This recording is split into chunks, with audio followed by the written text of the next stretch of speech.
to the Fantasy Footballers Podcast with your hosts, Andy Holloway, Jason Moore, and Mike Wright.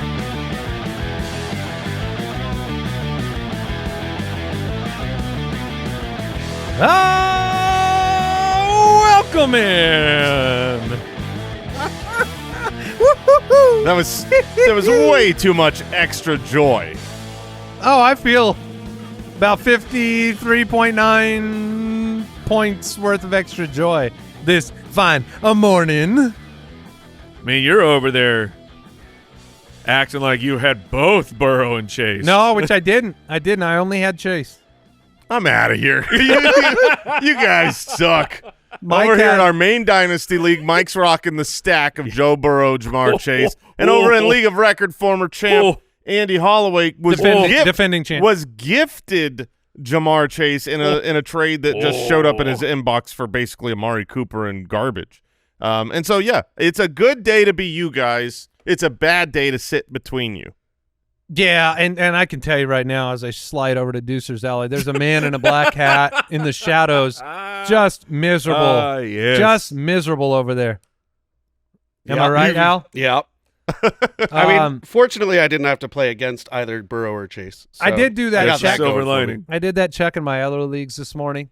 Yeah. The very scary click into each league to see if I played Burrow, Chase, or Lamar. That's what I mean. I tweeted this out, but it wasn't a joke. I was afraid to open the Sleeper app and scroll through my teams because I wasn't sure which who my games matchups are over. Yeah, exactly. I was like, oh gosh, because I don't have Jamar Chase. I have him in our family league, which is probably we kind of don't care about that. But all the other leagues that I'm in, Jeremy just came on set and put Jamar Chase down. Oh man. But I don't have him anywhere, so I knew there's a good chance I'm playing against him somewhere. Happy to report. Your weeks aren't over? I can still play this week. Look, I know not everybody's happy because a lot of you played against them, and we got everything we wanted on Thursday Night Football, 35-34. Ravens over the Bengals. Face masks, they can't call them in the last 30 seconds of a game. I saw someone tweet this out, and it's legitimate. I wonder. The going for two to win the game at the end, do you factor in that they're like calling those plays like a Hail Mary? They should not be. They shouldn't. That is a play where you shouldn't just be able to go like Hulk smash everybody on the play, but that's kind of what happened. And I also at the same time I do understand that you don't want the refs to be the reason for the last play, so swallow close call whistles there, but I don't know how close call those were. Yeah. No, you can't just – if you start the play with any of those mindsets, I'm going to let things go or I'm going to call it too tight, you've already lost. You need to call the play the play. You need to get rid of the context and just call it. And now we've seen not going for two, you lost. Going for two, you lost. We just saw this with Tampa on Monday Night Football, right? Condemned for not going. Yeah, I don't blame him for going for it. I don't condemn them at all. I think it was a penalty. I think it was a bad call. I also think that one play doesn't define the whole game, and we just have to live with what it was. Maybe stop, the Baltimore Ravens from scoring 28 in the second half. There was a holding penalty called, on Jamar Chase early in the game in the end zone that was phantom. Yeah, that was not very good. That wasn't real. So, they're going to get it wrong. No, going for two was the right call. 100%. I mean, it's like think of the conversion rate of a 2-point conversion, it's right around 50%. And then if you go into overtime in a tie, flipping a coin, about 50%. And if you lose that, whoever got the ball was winning the game because defense was done. Definitely a crazy night. I hate losing a game, not throwing it to my best player. I think that was part of my criticism of the play.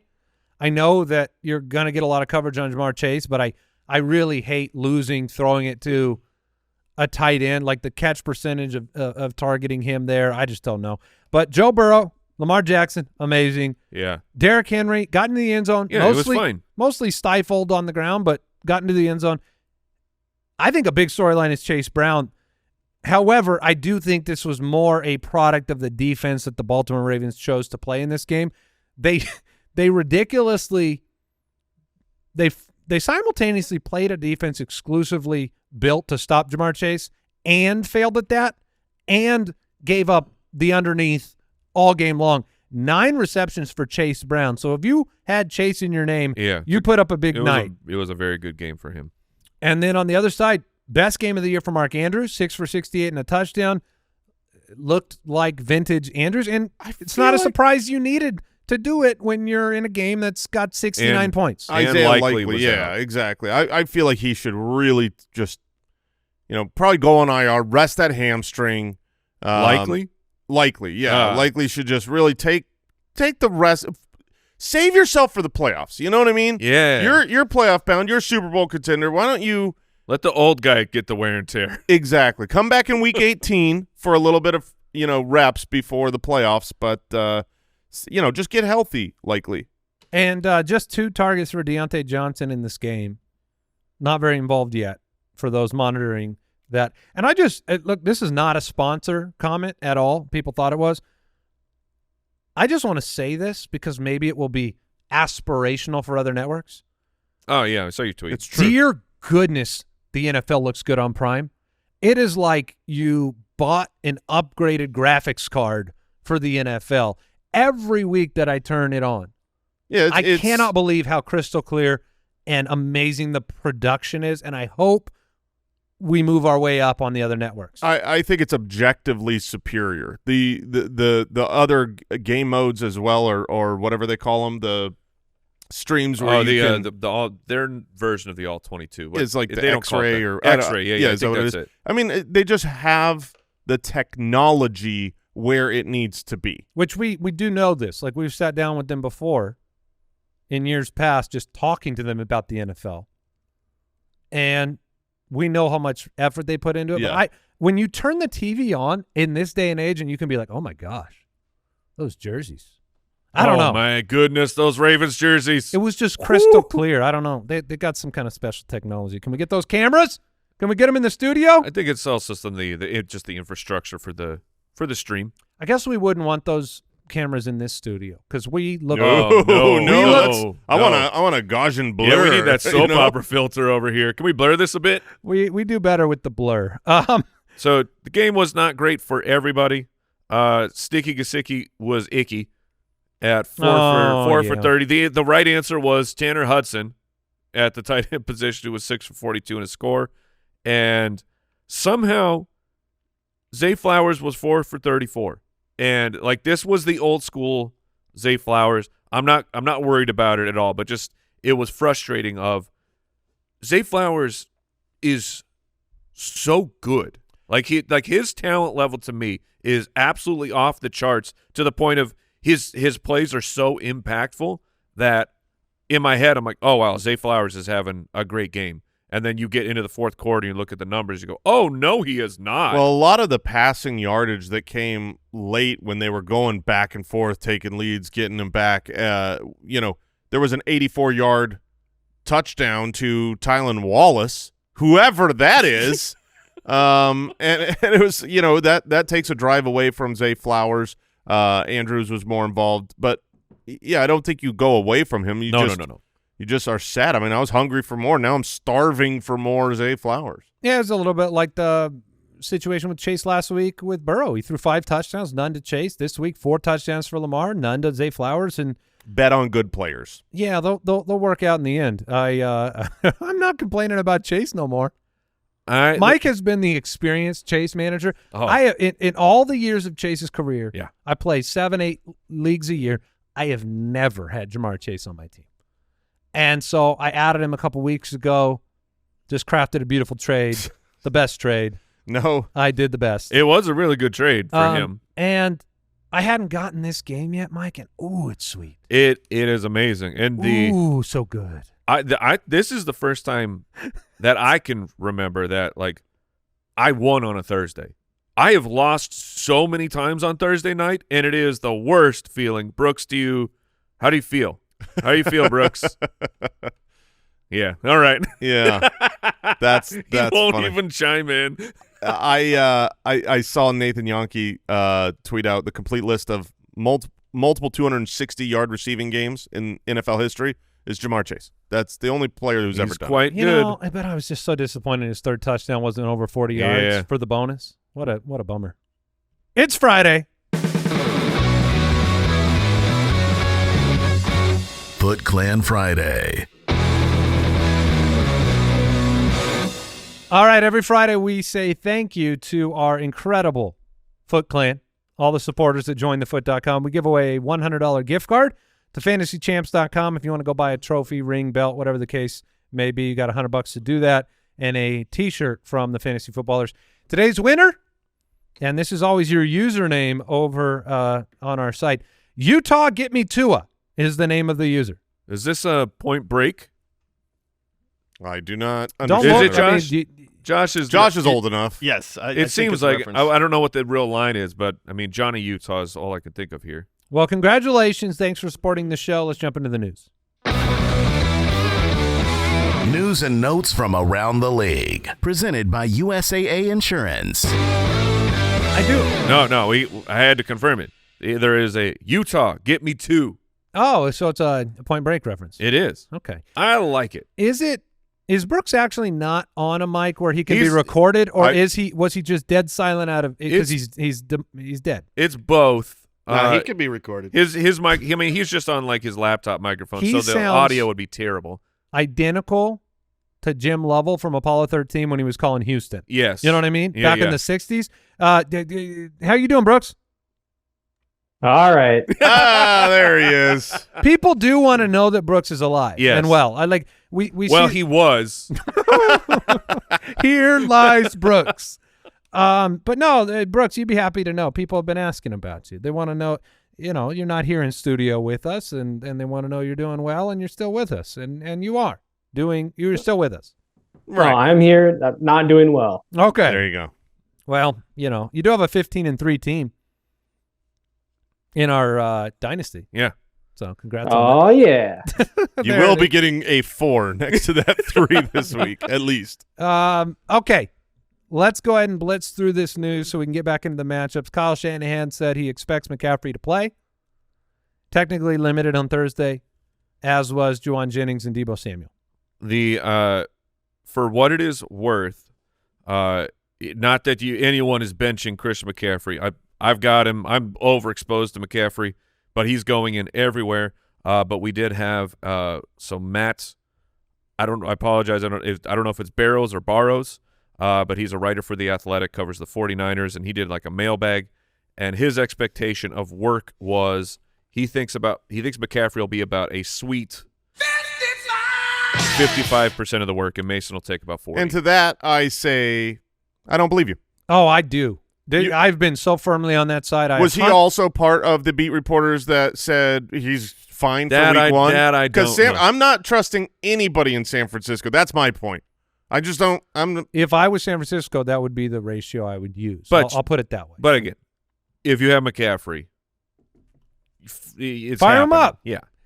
So Amari Cooper limited. Keon Coleman has been ruled out. Maybe Amari Cooper can make an impact. I don't know.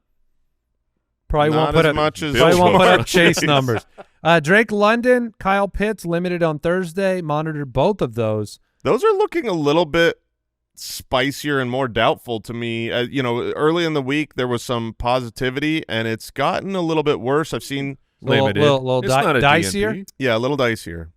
Michael Pittman remains sidelined on Thursday. I think he's out of lineups for us regardless. This one is it's not a regardless because if with Flacco in, Michael Pittman is a healthy Michael Pittman, someone I would like to play.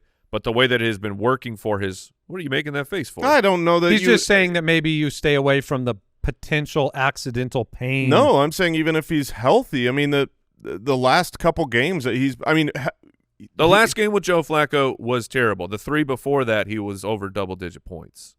I don't believe that is true. He looking at his game log, he had 3 games in a row that were over double digit. Those were Flacco games. But this is also a poor matchup. Their top 5 Buffalo against wide receivers. So I'm just saying, even if he's healthy, I would rather go somewhere else. But my point was going to be, this has been the cadence for Pittman has been, don't practice Wednesday, practice on Thursday. So this is concerning that he'll even be out there. We have news that Baker Mayfield's going to play. Jalen McMillan, Sterling Shepard, they practiced today, I think.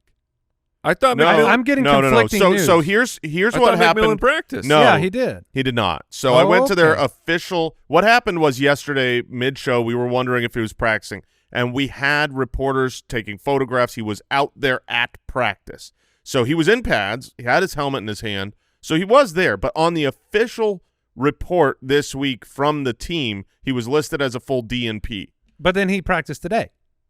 McMillan, Shepard, Whitehead, Gaines all practiced today. Friday. Today's Friday. Yeah. So Thursday and Wednesday was full DNP. The Evans likely to be ruled out today. All I'm saying is that, like, if they're out there, there's an opportunity with how Baker's throwing the football, for a spot start. Darius Slayton ruled out. Jonathan Brooks questionable. We expect Jonathan Brooks to make his debut. Mike, would you like to publicly apologize to London, England today? Yeah. I'm so sorry, London. It's funny, in the morning, I even corrected someone before the show. You did. It's not in London, it's in Germany. And then, I don't know. I told London to eat it, which actually, I stand by that. Just in general? I stand by that in general of England. That's the worst apology I've ever heard. Well, Yeah. I realized I don't have to apologize to England ever. Okay. Oh, okay. Ever. Really? Yeah. You tea drinkers. Okay. Whoa. Whoa. Hey. But now Germany. Eat it. You got to eat it. Eat it. I'm sorry. And by eat it, we do mean watch the Carolina Panthers play football. 100%. And pay for it. We saw A.J. Brown move to a full practice on Thursday. That's big news. Yeah. Devontae Smith limited on Thursday with a hamstring. Is this the first you've heard of that? Yeah, I had not. Last week he missed all of practice for personal reasons. The hamstring was a newer issue that popped up, so it's a little concerning, but he was still practicing. A.J. Brown practicing in full was really surprising. I had a full expectation he misses. All this, I think, is pretty good news, obviously, for Jalen Hurts. Well, Dallas Goedert's practicing in full. Tony Pollard, who did not practice on Thursday this week or last week, he didn't even practice on Friday last week and then played on Sunday. We're monitoring that. And Jason, Nico Collins remains sidelined on Thursday. It's all part of the plan. They want to make sure. Special Agent Oso over here. They need him to be healthy, and so let's just not run him until Sunday is my hope. I mean, honestly, today is going to be everything. I can't imagine he plays in the game if he's a DNP on Friday. If he does play in the game and he doesn't practice all week, he will be in my lineup. Yeah, but it's Sunday night. And I think we'll know before Sunday morning. Think you will.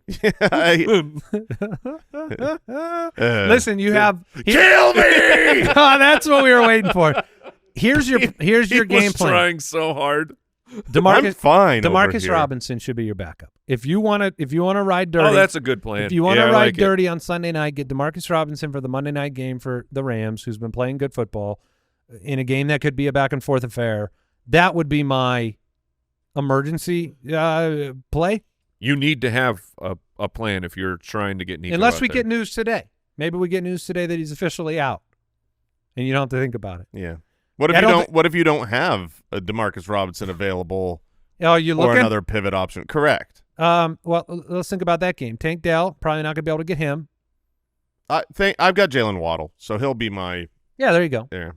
All right. Kill my. That was today's news and notes presented by USAA Insurance. Learn more at usaa.com/insurance. We'll take a break. We'll jump back into the Week 10 matchups.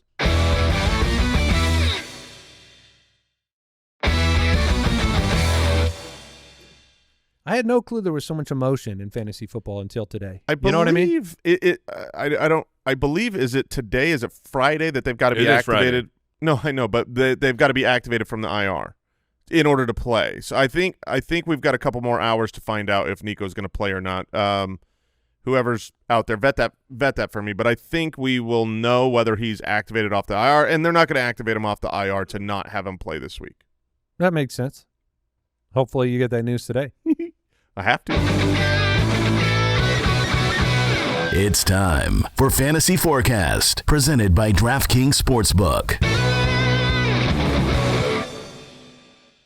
All righty, the Giants, Panthers in Germany. We covered it yesterday. The Patriots, Bills, Colts. Oh, sorry, Patriots, Bears, Bills, Colts, Broncos, Chiefs, Falcons, Saints, 49ers, Buccaneers. We covered all those games on yesterday's show, so if you want those breakdowns, just click on yesterday's episode. You can go through those. Today we're going to start with the Steelers at 6-2 and the 7-2 Washington Commanders. Both teams have the rarity of tremendous success with a defensive-minded head coach. That has not been a common theme in recent years. DraftKings Sportsbook, Washington -3 at home. The over-under is 45.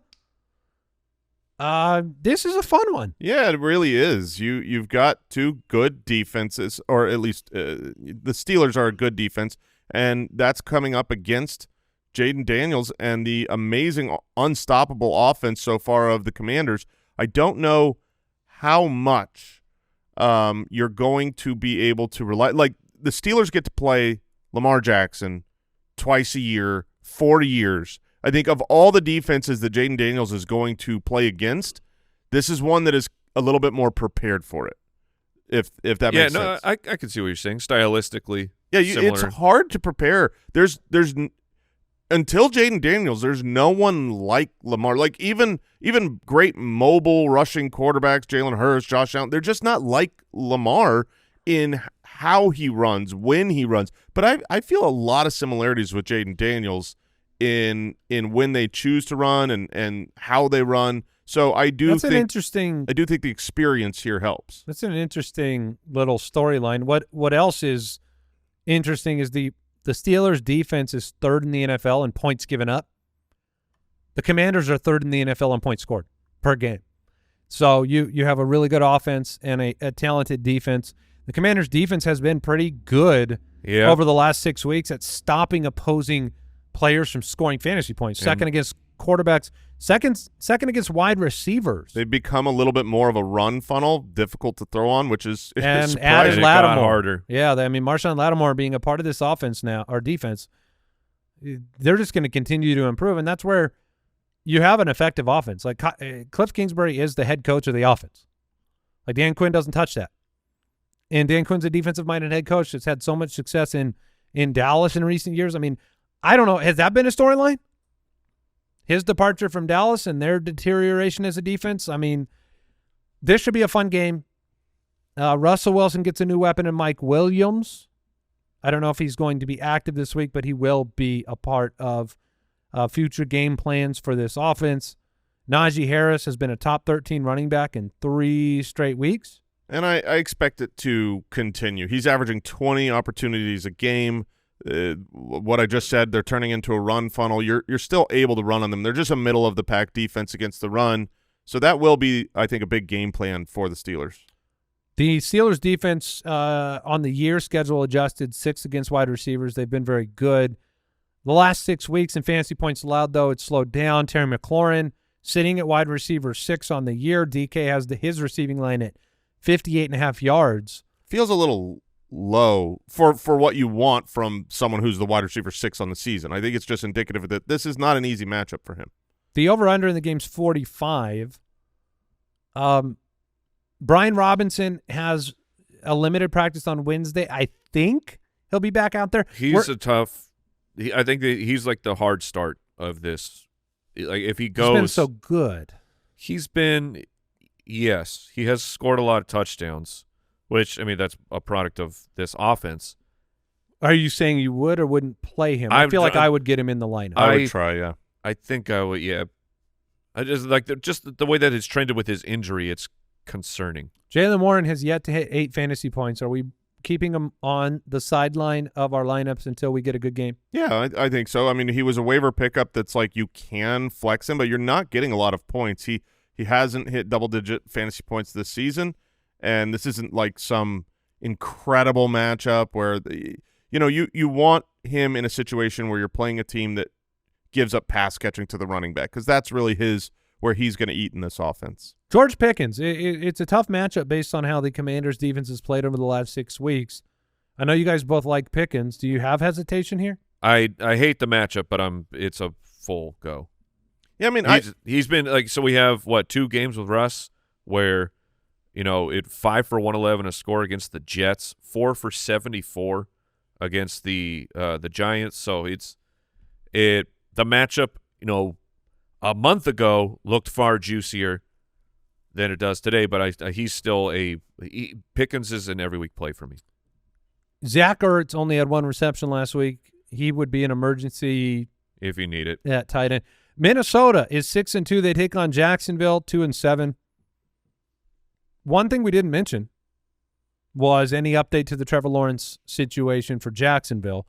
The DK Sportsbook line in this game, by the way, Minnesota -7 on the road. Over/under is 44. It was -4. So Vegas Mac Jones confirms Mac Jones is going to be playing football. Mac Jones is worth -3 points. That's a lot. Yeah, 1 hour ago, Doug Peterson said it's trending for Trevor Lawrence not to play Sunday versus the Vikings. Jacksonville is, I think, statistically one of the best matchups you can have in fantasy for every position. For all of them. You adjust for schedule. They're 29th against tight ends, and that is their best score. I mean, they're 31st against wide receivers and running backs and dead last against quarterbacks. So whoever you want to start on the Minnesota Vikings side of the ball, you can. I think if you want to take a shot of, you know, Jordan Addison is one of those guys. It's on your bench. You're not sure if you could play him. Sometimes you can, sometimes you can't. Okay, this is a matchup where he could get it done. I do think that the running game is especially because Trevor Lawrence isn't expected to play, and I don't think that Mac Jones is going to be able to keep up with the Minnesota Vikings. Whoa, hey. I'm just saying.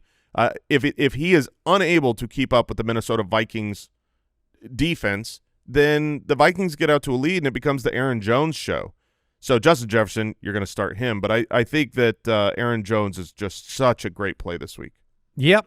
He is he's set up for success. Jefferson, Jones, Darnold, Hawkinson, your start of the week at tight end. I'm all about it. And Addison is a flex play. On the other side, fear and trembling. Yeah, Not what only do you do? You have players that I think, independent of injury situations, you would be scared out of your mind to play with Mac Jones. And now you have Brian Thomas Jr. still dealing with an injury. His rest of season outlook took a bit of a hit with this Lawrence news, with the injury in recent weeks. Etienne, Bigsby, even Ingram, who we know has that connection with Lawrence. Little unsettling not to have Lawrence behind center, even for Ingram. It would really surprise me, though, if Mac Jones doesn't throw the ball to Evan Ingram a bajillion times. Yeah, Evan Ingram I'm 100% fine with. You know, that this could be the backup narrative where all of a sudden it becomes a Parker Washington game who's played more snaps with, with the backup quarterback. But Brian Thomas Jr. is not a must bench to me. This is a matchup where they're probably still playing. They're going to need to throw him, but he's in one of those considerations now where you look at your bench and you say, I've got another good option, or I don't. And did you say they're going to throw to him or throw him? They're going are they going to literally? I think they're going to throw near him. Oh, okay. Yeah, that's unfortunate. But I don't want to. I'm not doing any. You cannot make me start Travis Etienne, Tank Bigsby, Dearness Johnson. The Minnesota Vikings are one of the best at stopping running backs, both in the passing game and the running game. You're going to be down. Script, yeah. There's no world where I want to have a piece, a shared committee piece of no fantasy points. And by the way, Papa Josh back in the building all episode long today. Well, so far. We'll see. I'm good. We'll see. The empty chair for the Falcon is known, and we're happy to report not on a toilet. Might be on a toilet, but not because he's on a toilet. Yeah, he's out of office today. We think for some sort of travel. Not positive. Oh, he's blasting off. Tennessee 2-6, Los Angeles 5-3. DraftKings Sportsbook line, Los Angeles -7. This would be the Chargers. The over/under is just 39 points. Doesn't give the Titans a lot of points. Yeah, that's. I mean, we think Will Levis will be back out there. We don't know if they'll go Mason Rudolph for another week. We've got an injured Tony Pollard, and we have Calvin Ridley with a DK receiving line of 55. Look, if you're the last man standing, you've got a shot. 31% target share since the Week 5 bye for Calvin Ridley. That's what you want. Yeah, since Hopkins has left this team, it's really made things nice for Ridley, and the rest of season, I think Ridley is a common must-start type of player because you won't have consistency where every single week it's going to be great. But I do think the majority of his weeks will be very, very good, and in order to get those, you have to play him every week. So to me, he's just a starter. The Titans defense is doing the best it can do, but it's not – it kind of wears down over the course of the game. Now, Dobbins – man, this line, DK's rushing line 64.5. He's averaging 19 opportunities a game. Yeah, I like him in this game because of the fact that I think they'll be out and ahead for the majority of the game. Were you surprised how high it was? Yeah, 64. I mean, that's basically like a 50-50 shot of his box scores. And they're a pretty good defense. Yeah. The Titans have played good defense most of the year. It really comes down in part to their opponents. When they played Buffalo and Detroit, the last 2 of the last 3 weeks, they gave up 34 and 52 points. They break down eventually against these great defenses. Or great offenses. If it's not a great offense, it reminds me of the Giants defense. Like, we all recognize the Giants defense has a lot of talent, but 100%. But you just can't hold up. So the question is, because they can hold up, they held up just fine against New England last week. They only gave up 17 points. They've held people to 20 or fewer points plenty of times when it's an average to below average offense. The question to me in this matchup is, are the Los Angeles Chargers an above average offense or not? Question. They've got Justin Herbert. They're letting him throw the ball more. Quentin Johnson has gotten involved. Ladd McConkey has been a great rookie wide receiver. But are they really a good offense or just average? They're weird. I think they're all right, man. 23 or more points in 3 of the previous 4 games. They are currently 24th in the NFL in points per game. That's not good. Well, I mean, they had like when they have a stinker, it's a stinker. 10 points against Pitt, 10 points against the Chiefs. 23-point implied point total. What do you do with the wide receiver position? Obviously, they're at home. They're favored. We like Dobbins enough, I guess, or DK does. But McConkey and Johnston. I think they are both playable. If I have to pick, I'm still going to go with Ladd McConkey. But Quentin Johnston has it. You're on the McConkey side? Yeah, I'd be on the Johnston side. I I'll take the target share. Yeah, the targets should be there for Ladd. Also, L'Jarius Sneed, I would guess he's more on Quentin Johnston than in the slot on Ladd. I guess I don't know for sure his health, but assuming that he's there, that leads me more towards Ladd. But it's just Sneed missed practice on Thursday. Okay. I love when defensive great players miss. Like all the defensive players, I'm never rooting for them to play. Yeah, I might try to avoid these guys. I don't think they're avoids. I mean, they're not consistent in a good matchup. And Tennessee is number 1 in the NFL against wide receivers in fantasy. Number 1. Huh? Yeah. Number 1. Where are you seeing that? On our website, Mike. TheFantasyFootballers.com. Oh, okay. Tennessee is first against fantasy wide receivers on the season in fantasy points given up. If you look at schedule adjusted, they're 3rd. Okay, that's where. But if you look at actual fantasy points given up, statistically, they are number 1 against wide receivers. Last 6 weeks has not been as good, and the combination of things haven't been as good for the Titans, and with the evolving Chargers offense, I think they're both playable. Okay. Any other names here? Tony Pollard. Pollard it'll be interesting to me. He hasn't practiced, and which this is what's been going on. He's not practicing, then he goes out there and he's awesome. But at the same time, Tajay Spears has not been available for the Tennessee Titans, and Spears was a full practice on Thursday. So I wonder if is it possible that they take a different approach because they have Spears is a good player. I mean, when your backup option is Julius Chestnut, you're like, good for Christmas. You just made that up, Mike. Good for Christmas time. It's for you guys who are already in it. When that's the option, yeah. One's roasting on an open fire. Tony Pollard is out there doing work. I have a little bit of concern, but it's been a disappointing year for Spears. He did have 17 opportunities 2 weeks ago before the injury. And it's a fair question. With but Pollard's injury and the difficult matchup, the Chargers are top 5 against running backs. I think that Pollard he's gone from someone that has been a must start to, like I would rather have J.K. Dobbins in this same game on the other side. What about Mostert? I don't think I go down all the way to Mostert. I would go Pollard, but Najee Harris, Chuba Hubbard, those type of players. Ramondre? I've got them back-to-back in my rankings. Ramondre against Chicago. Who's ahead in the rankings? Eileen Ramondre. I worry that they're going to give Pollard a little bit more rest if Spears is back. Obviously, if Spears, for some reason, after practicing in full, doesn't play this week, then that would completely shift towards Pollard. The Philadelphia Eagles are 6-2. The Dallas Cowboys 3-5. The game's in Dallas, and boys, listen to this one. Philly minus 7.5 on the road. Over-under's 43.5. That gives Dallas just 18 points at home. The Dak experience is over for maybe the rest of the season. For a while. And Mike now understands that meat is a muscle. I've heard. The last time that Dallas was a touchdown underdog at home was ironically when Cooper Rush was also a quarterback, their quarterback, and they actually won it. So we'll see what happens. Their defense this year is so bad that it hurts. It hurts unless you're playing against it for fantasy.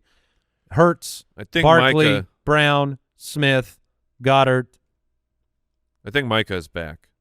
Ooh, that's a big deal. So look that up for sure because, the last time when you talk about Cooper Rush won the game, they won the game, but they only gave up 17 points. And this defense against the Eagles, you don't expect that. I mean, right now the Eagles are implied for 25.5 points. So Micah Parsons would make a big deal. He is planning on being back. I think they're expecting him back.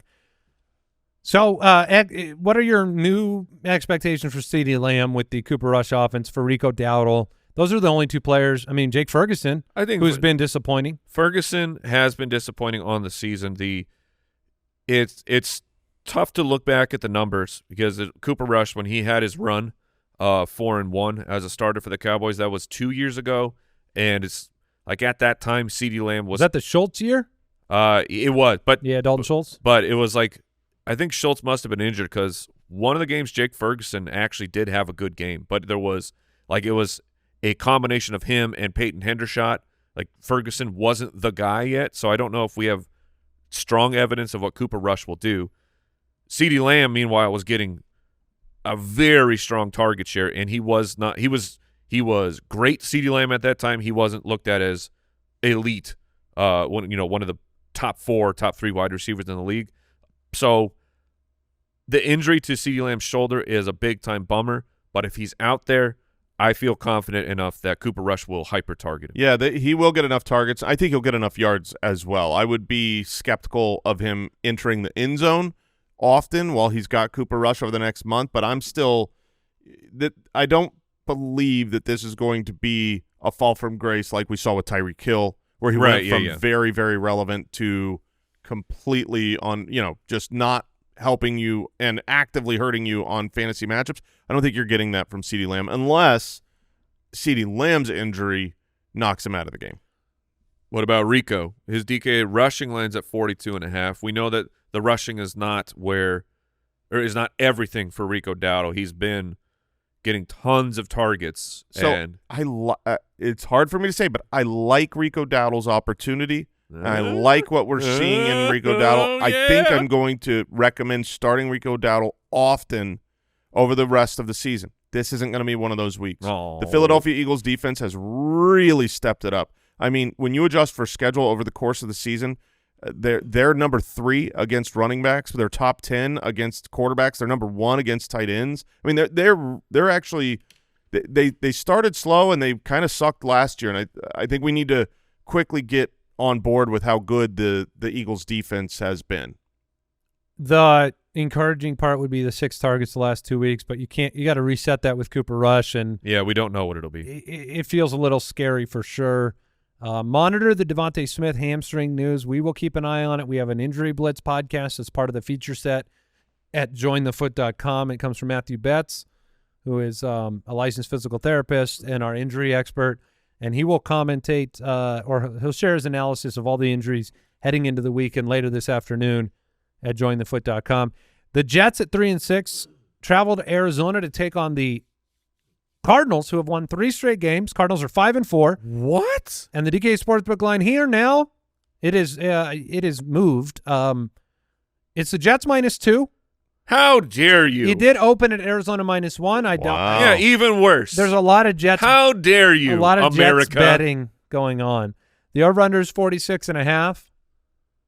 You know, the more relevant lines for how I guess that's not always true, but oftentimes the line that comes out when the week opens is more indicative of how Vegas sees the game, as opposed to where it ends up sometimes, because obviously the money's on the Jets in this one. One win for the New York Jets, and everyone goes crazy. Yeah, they lost to New England the week before. Also, Pittsburgh they the have week a before. very good chance to win this game. Yeah, they do. They do. You know, it's not going to be easy for the Cardinals secondary and defense to stop the Garrett Wilson, Devontae Adams combination. They are a schizophrenic defense. At times, they look incredible. They, were able to go into Miami and slow down that offense. They were really good against Los Angeles, the Chargers, sacking Justin Herbert. They added Baron Browning. This should be, I think, a close game. To have the line flip between teams. Jason, you brought up James Conner as your start of the week. He still leads the NFL in forced missed tackles and was amazing last week. Breece Hall, you're going to start. Garrett Wilson, Devontae Adams, you're going to start. I think the real question marks in this game revolve around both Kyler Murray and Marvin Harrison Jr. Them independently for fantasy, the confidence level you have with Kyler, who, last 5 games, 3 games inside the top 10, 2 games where he was abysmal. Yeah, it's brutal here for Kyler because it's the highs are fantastic. The highs are like Kyler Murray really was a part of me winning this week. But then when it's low, it's not just I didn't get a game from Kyler. I lost actively because of Kyler. That puts you in a really bad spot here. Combine that with Marvin Harrison Jr. I mean, he's hot and cold just like Kyler Murray, but the DK reception line for him is at 3.5.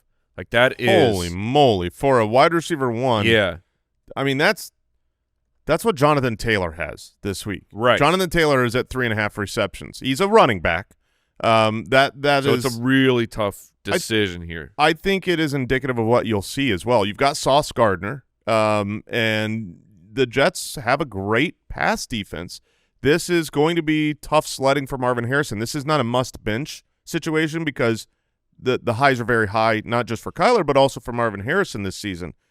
However, I think there are plenty of other options out there, that you might be looking at, you might have on your roster where you need to take an honest look and see if you're willing to start Marvin over them. Marvin is not an auto start. Or Calvin Ridley. I would go Ridley. Marvin That or feels so bad. It does. Marvin or Hopkins against Denver. Hopkins easily. I'll give you one that I think sounds really gross, but if I had both these rookies, I would play Brian Thomas Jr. against Minnesota over Marvin in this. And that's not that's not saying like I would play Marvin Harrison over what we've seen from Jalen Waddle or Odunze or I'm not just the Bears. Well, all the Bears, yeah. I mean the Bears are not Did we good. mention the reception line is just 3.5? Yes. Yeah. Oh my gosh. Yeah, that's very Tank Dell, your start of the week. Tank Dell. I'd go Tank I would Dell. go Dell. Shakir. Especially with no Nico, of course. Khalil Shakir, the PPR machine. I Shakira. think I'd go Shakir. I think that one might be matchup dependent. You know what I mean? Shakir feels like he has a higher floor, but he doesn't have the ceiling. Because you could still Shakira. I love it. I thought you were making like you were embarrassed that I did that. No, it's and good instead stuff. then you go right into it yourself. Like it's nice. It's fun to do the Shakira voice. Talk like that. Going back to Shakira. Secure, yeah. No, I think we've exhausted Marvin Harrison. I expect a bounce back game from Breece Hall. DeAndre Swift had a good game. Devon Achane had a good game. More importantly, both of those players, those are the last two opponents for the Arizona Cardinals. While the Cardinals won, both of those players had 6 receptions each, and that is kind of a calling card for Breece Hall. The open field tackle rate for the Cardinals are not good. They're swarming right now. They're getting after it. But if you're just talking about one-on-one tackles against Breece Hall, this is a matchup where you could see a really big performance, and his DK pass receiving and rushing line is over 100 over 100 yards. 100 points. I got there. You were fighting that. You knew what you wanted to say. Yeah. And it's a good point. So we got Sunday Night Football, Monday Night Football. We'll talk about it momentarily. We'll take a quick break.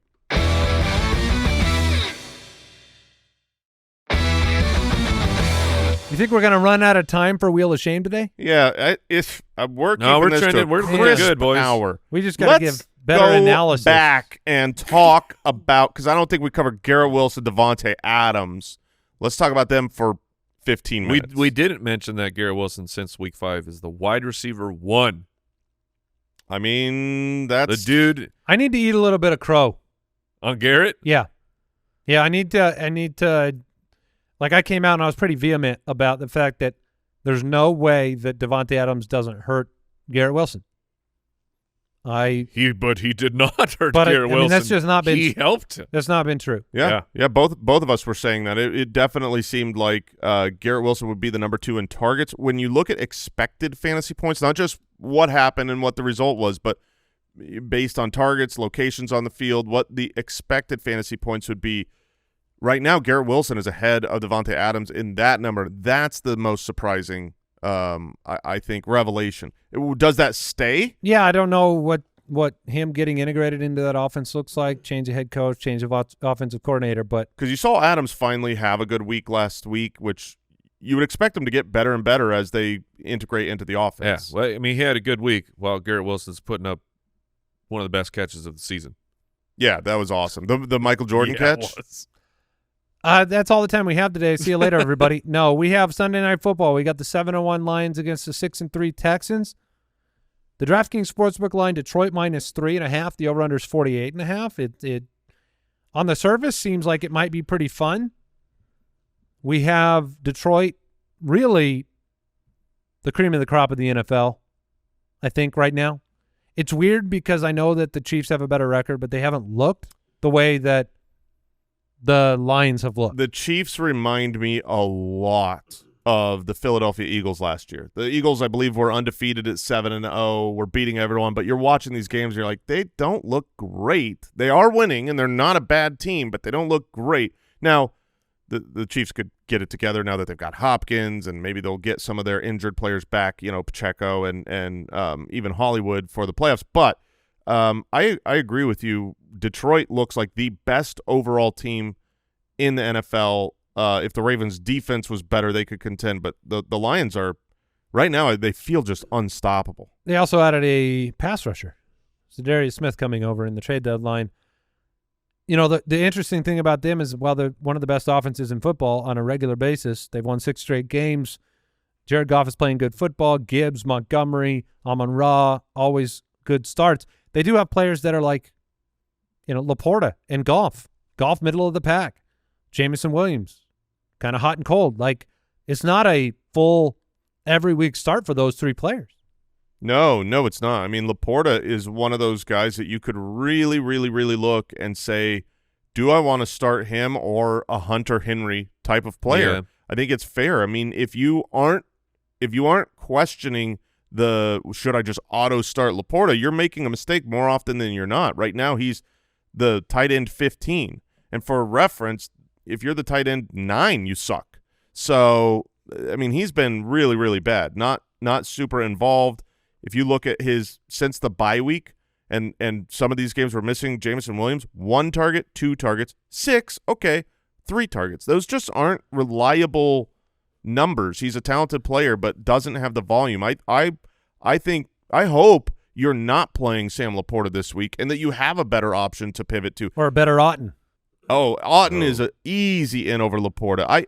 I've got guys like my start of the week Hawkinson, where I feel like I would rather play Hawkinson than Laporta. This is also not an easy matchup. Texans are number 2 against tight ends on the course of the season. If you adjust for schedule, they're still top 5. Would you go Laporta or Jake Ferguson? With Cooper Rush, I think I'm going to stick with Laporta. the That's team a tough implied one. total. The thing with Laporta is one big play can make your day. That's the hope. But it's a good point. It's also like I don't have Nico Collins anywhere, so I don't care if he plays or not. But I sure care about whether this is a great Sunday Night Football game, and him being in the game would make a big difference.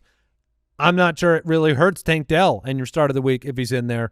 You need to keep up with the Lions, and that's hard to do. I mean, Tank Dell's DK receiving line, that's 64.5. That's nice. That's not bad. Double-digit fantasy points the 3 of the last 4 weeks. He, despite giving Jason grief for the quad down, I think that Tank Dell is a good play. Jahmyr Gibbs, just to share some analytics with you, number 1 in the NFL in average rushing speed, 13.45 miles an hour. Number 1 in average yards before contact. Number 1 in rush success rate, and number 1 in EPA, which is estimated, points added? So per carry. So he has been so electric. No one who has Gibbs is disappointed by him, but I think you want so much more because it's Lamar Miller, man. Just let it be. Let it be what it is. The ride is wild. You look at the game log. 16, 18, 12, 11, 22, 1, 6, 18. It's beautiful. You watch the game. I have Gibbs. I've got Monty. You will not see him in a first quarter sometimes. The first drive, never. Never. The first drive belongs to my man David Montgomery. If Montgomery had both of his cleats came off, they'd put him out there barefoot on the first drive before putting Gibbs in. They'd burn a timeout. They'd say, David is our first drive guy. So it is Gibbs frustrating. Is charging up in that time. Is that what he's doing? I literally think it might be one of those things where they're thinking we want someone to go and hit the defense. Like physically, we want to tenderize the meat. We want to tenderize the meat for Gibbs, and it's working. Not only has Gibbs been consistent, and it's frustrating because you're not getting more, but I was surprised today. I was looking at the running back on the season, who's the best running backs on a points per game basis, because some guys have missed games like Joe Mixon, some guys have had bye weeks like Barkley, and others have played the whole season so far, and the numbers get out of whack. But Jahmyr Gibbs right now is the number 5 running back. He's top 5 in points per game because they've already had their bye week. He's just been outstanding, and goodness, if David Montgomery goes down to injury, I mean, he'll be the number 1 back. Joe Mixon has been darn near the number 1 back in football. His fantasy finishes, other than the game he got banged up in, he's top 12 every week. Yeah, I mean, he's been amazing. They're so committed to giving him the ball that it feels like you can survive with the inefficient game, which he might have in this one. Yeah, I expect him to have one, but, I just talked about Gibbs being number 5 in points per game. Mixon is number 3 in points per game. He's been absolutely outstanding. He's at yards per carry is not everything, but he's at 4.8 right now, which the highest mark of his career by far was his sophomore year at 4.9. Everything else is like 4.1 or lower. It's like to be this far. Have you seen Jason? He's lost like 47 pounds. Sometimes you peak the older you get. Maybe. Yeah. Sometimes but, you just wait till older... Mixon in his 40s. Sometimes you do, but for running backs in the NFL, this is Jason and the running backs are not a perfect comp? Well, no. I was more of an offensive lineman. So no, it's an incredible year. I understand what you're saying, but he also is a perfect fit for this offense. And this game will be fun to watch because they're wearing those cool red jerseys. Yeah, there's not much to decide here. I think the only questionable thing of like, do I really start or sit outside of Sam Laporta? Is Jameson or are the quarterbacks? I got you. Stroud and Goff. And nah. I know I'm kind of nah on those two. It's not a great week for quarterbacks. But I'd rather play Darnold. I'd rather play. Would you rather? Here's a wacky question. Would you rather play Mahomes? Yeah. Really? That one I'm not sure on. Stroud or Goff? Either. Who would you rather play of those two? I play Mahomes over Goff. Goff freaks me out, man. Goff they can win 52 to 7 and he could throw for like 90 yards. I'd play Aaron Rodgers over both of them. Mm-hmm. I agree. Yeah, that's a good point. We got a couple quarterbacks in this one to talk about. Miami 2-6, Los Angeles 4-4. The DraftKings Sportsbook line here. At home, the Rams. Breaking news. Please be that Nico Collins has been Nico activated. Collins has been designated for a return. Yeah, baby! Woo! I needed it. Woo! Okay, CJ Stroud's back in. Well, that almost Right, baby. that almost timed up with our matchup exactly. Almost. I didn't see the news, so I genuinely Brooks posted it. I was a fish looking at a delicious lure, and I was gonna eat. I wasn't sure if there was a hook in there or not, but I'm going for it. I'm eating the heck out of it. Whew, yes. He has been designated That's awesome. to return/returned to practice, and we have made another roster move. That's from the Houston Texans. Well, that's great because you know what? For Mixon to score touchdowns, they're going to need to move beyond their own 30-yard line. This is good for Sam Laporta. This is good for Jamison Williams. This is good for the Detroit Lions offense, where it's like they're not going to just run the ball if the Texans can't score. The Texans aren't the same without Nico, and it's nice to have him back. That is big-time news. Miami 2-6, Los Angeles 4-4. The Rams at home, 1-point favorites. Over-under is 50. That's a lot of points. Very excited about what we're getting on Thursday and Monday this week. Miami and the Rams with a 50-point over-under, outstanding. Lots of fantasy-relevant players. Puka, Cooper Kupp, Kyren. You know, you said you're kind of out on Matthew Stafford.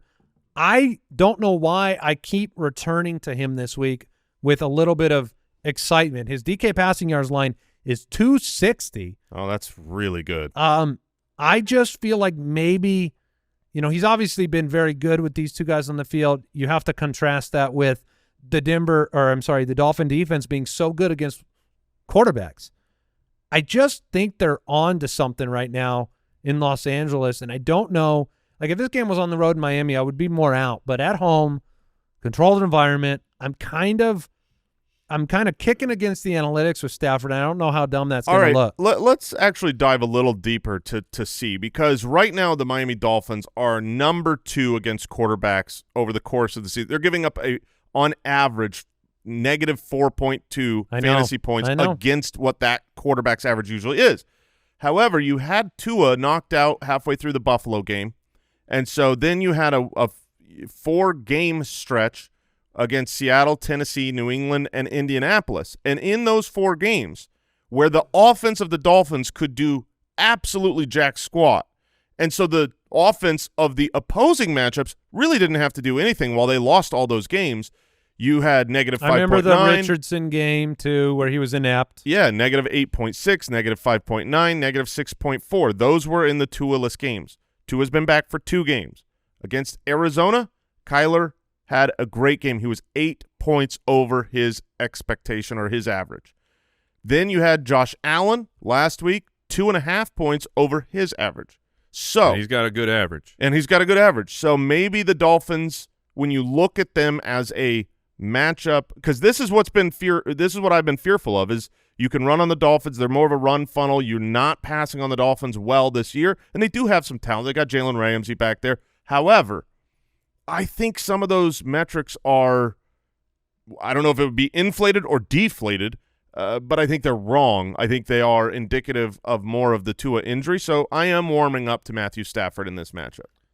Well, Vegas has a high over-under in this one. I mean, the Achane has been incredible. We still haven't had a big game from Tyreek Hill since the return of Tua. It could happen here, no question. We're all waiting to see if Jalen Waddle, who you now no longer have to play, can get it done. I think I will play him. What do you think, man? Lad McConkey or Jalen Waddle? Dude, what do you think, man? I'd be playing one of those two for sure. Yeah. I'd have to. I will too. Mike? Where are you with Waddle right now? His receiving line's 42.5. So Jalen Waddle is – which is only – what? It's only 5 more than Jonnu Smith. Did your tooth almost come flying out your mouth? I don't want to talk about it. Oh, that is – You might have heard it, though. So we're in a weird place with Jalen Waddle. Because, look, when I'm looking at Waddle, I'm always looking at how is he keeping pace with Tyreek Hill? And it's like Tyreek Hill is, of course, way better for fantasy, and he's a better wide receiver than Jalen Waddle. But it's not like Tyreek Hill himself is not having these huge electric games, even with Tua back the last two. It's been better than Waddle, but it's like they're both not succeeding. So that's interesting. As long as they're both not succeeding, I'm not going to completely give up on Jalen Waddle. Jonnu and Achane are affecting both of them. They are. With the yards per game. Like Waddle's averaging 1 yard more than Jonnu per game this year. That is reason enough to sit Waddle down. I see again, when Tua was gone, Jonnu was everything. I mean, Jonnu was an incredibly he probably led the team in targets during that stretch. I don't have that in front of me, but just from memory, that's what it looked like. Jonnu's still involved. It hasn't with really Tua. stopped. I mean, 6 targets. Yeah, and Achane has been like 8 targets. So I agree that those two guys have 8chan. Well, that's a whole nother thing. That's a website you don't want to go to. Oh, that's right. Yeah. That's not 4chan? No, it is. Is there an 8chan yeah, too? 8 has got to be way worse. It's double worse, I guess. Anyways, never mind. I'm thinking about this game script wise, a 50-point over under. The what Waddle still can do. He got a touchdown last week and had a insane, play at the end that took away like 20 of his yards.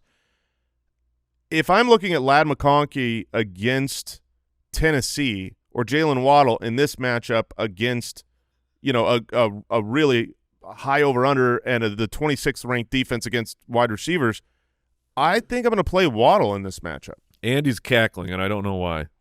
Go take a look at our League of Record feed. He just put Jamar Chase on the block.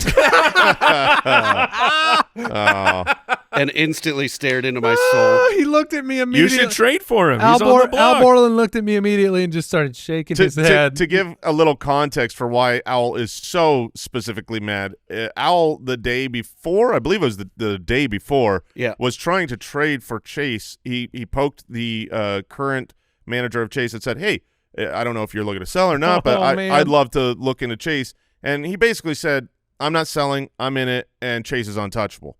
And then the next day makes a surprising offer to Andy's inbox of, would you like Jamar Chase for not that much less than what Jeremy would have offered. It was taking a shot on the Amari Cooper trade to Buffalo. Yeah, I mean, you got to call your shots sometimes, and oftentimes the same manager called his shot on Tyrone Tracy. Yeah, and it felt like it was bad, and it was a brilliant move because Tyrone Tracy looks like could be a league helpful winner down the stretch. But that's why Owl is especially upset, is because he feels like he should have Chase. But bringing it back full circle, he's on the block. He's available to be had now. Send me your offers. Okay, so look, the decisions on the other side, outside the quarterbacks, they're not hard. Kyren Williams, Cooper Kupp, Puka Nacua. DeMarcus is an emergency play, and a high over-under, he could get something done. I think people are always hesitant when you're the third option at wide receiver, but it can happen. I mean, we saw it with these guys on the field 2 weeks ago, touchdowns. That's the only place he thrives, Andy, is being the third option. Yeah, that's fair. Some injury updates before we get into Fantasy Faceoff, apparently. Dave Canales said it's a possibility that Jonathan Brooks could play Sunday, but not a guarantee. Oh, my gosh. I did see his status go from healthy to questionable, so he is they've Chuba signed a contract, and now they're like, maybe we can wait. They have activated him, so he will be part of the roster. He'll basically be a healthy scratch if he doesn't play. But he should play football this year, and goodness, I hope it's this week. By the way, I want to make sure we're clear about the Nico Collins news. Yes. The Nico Collins news was not that he's playing on Sunday. The news was the first step of playing on Sunday, which is designated to return to practice. So now he can go be on the practice field. That is 100% true. It is not a guarantee he would play. However, it would be a shocking situation to me because they didn't have to activate him. They have plenty of time. But you do need to activate him to know if you can practice and be right. Okay, correct. But this means that they will have to have taken another roster player and gotten rid of that roster player to make room for Nico ahead of the game. It pushes me to the point where I'm willing to risk it now. Like I'll try to find my emergency backup plan, but my plan will now be Nico instead of taking a morning player and just be like, I'll miss out on Nico this week. I've got a couple trade offers for Chase that I'm going to have to decline. I'm sorry. I'm going to have to let him go. All right, I guess we got to do this. Fantasy Face-Off, presented by DraftKings.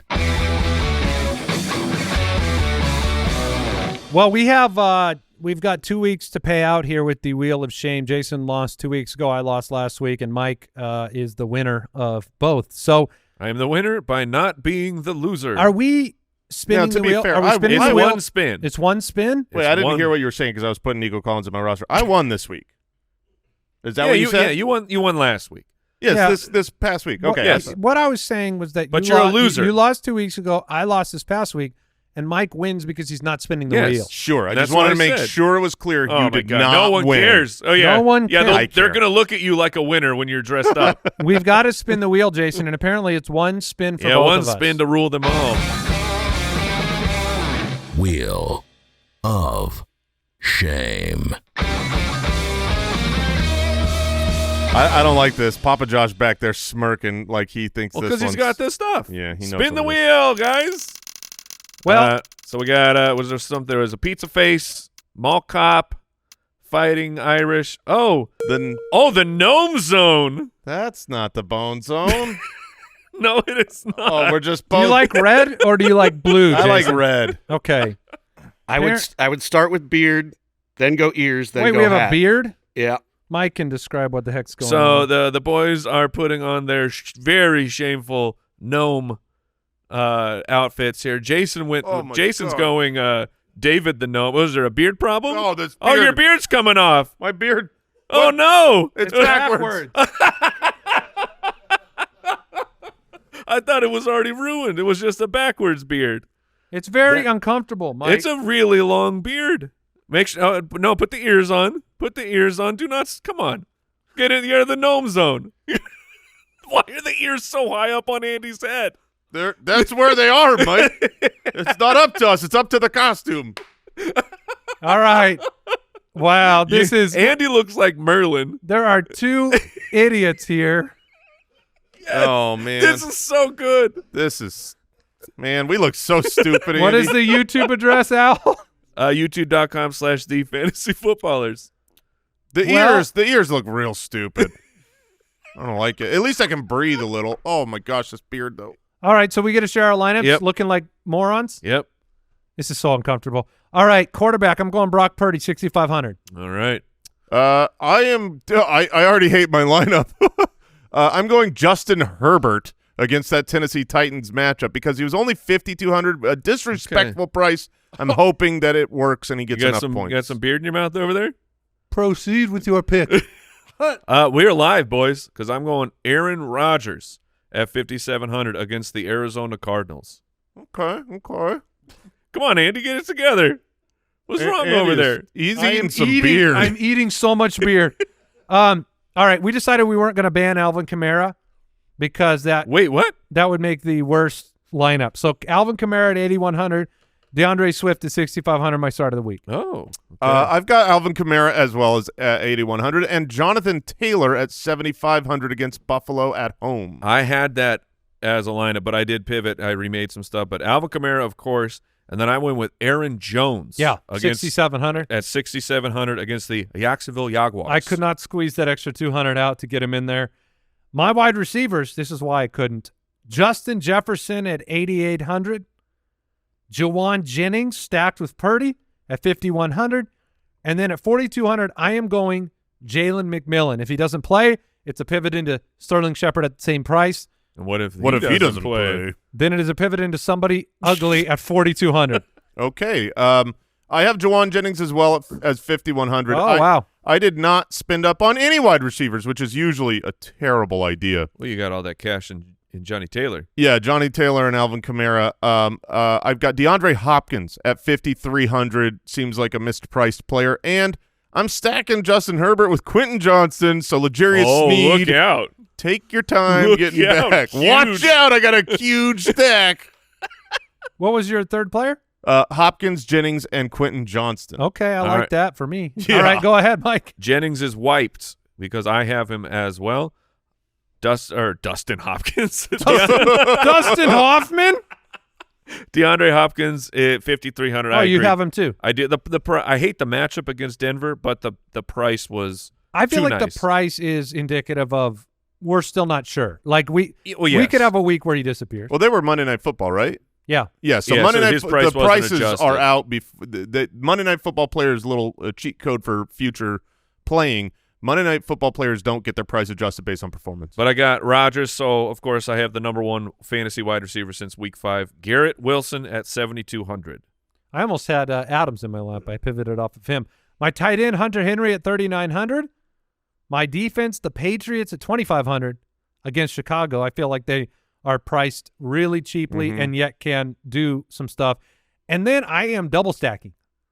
I took the affordable Ricky Pearsall at 4,400. Oh, okay. I'm going All right. Juwan Jennings. I'm very San Francisco oriented this week. I paid down for Juwan Johnson at tight end, 3,300, and I paid up a little bit on my defense for the Bears on the other side of your New England Patriots. But most of my money went to the fact that not only do I have Alvin Kamara and Jonathan Taylor, but I've also got Breece Hall at 7,600. Ooh, look at this guy. So if Breece Hall gets rushing touchdowns, Mike, that's because you've got the Aaron That'll be a killer. Rodgers, Garrett Wilson stack. That's going to be a big me versus you. I have the Patriots as well, and then I'm running out 12 personnel, boys. I thought about it this week, man. At the tight end position,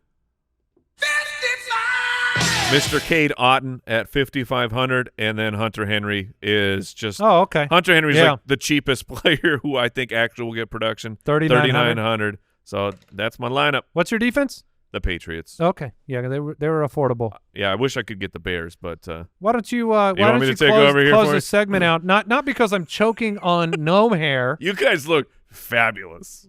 I mean, it's a really good look. It's just a real Tweedledum situation. This beard is so long. The beard is fantastic. That was Fantasy Forecast presented by DraftKings Sportsbook. Download the DraftKings Sportsbook app now and use code BALLERS. That's code BALLERS. And take advantage of special daily promotions only on DraftKings. The crown is yours. That is the sound Was of that a beard. dragging That was my beard dragging on my microphone and ruining. We'll see if that popcorn. cuts through. Don't forget to check out Sunday Live.